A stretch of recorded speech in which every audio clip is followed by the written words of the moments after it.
ஆன்மீகத்தில் உள்ள மக்கள் எவ்வாறு இருக்க வேண்டும்?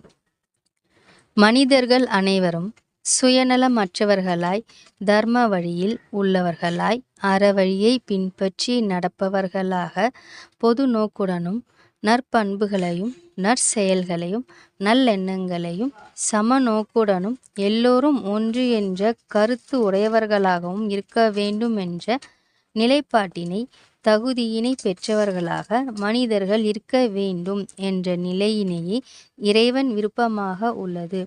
இதுவே இறைவனுடைய குணமாகவும் இருக்கின்றது.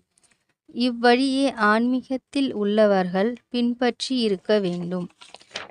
பொது நோக்குடனும் பொது நீதியும் தவறாமல் தர்மவான்களாக, அன்புள்ளம் கொண்டவர்களாகவும், பிறருக்கு தீங்கு ஏற்படா வண்ணம் நடந்து கொள்பவராகவும், அனைத்து உயிர்களும் சமம் என்ற எண்ணத்துடனும் நோக்குடனும் வாழ்பவராக இருப்பார்கள்.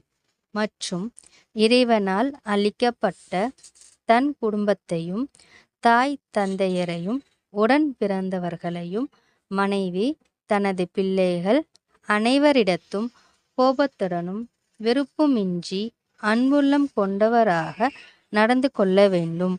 மேற்சொன்ன ஆன்மாக்கள் மனது துன்பப்படாமலும், அனைவரையும் தர்ம வழியில் நடத்துபவராக நடந்து கொள்ளுதல். இவ்வாறே ஆன்மீகத்தில் உள்ள மக்கள் பின்பற்றுதல் வேண்டும்.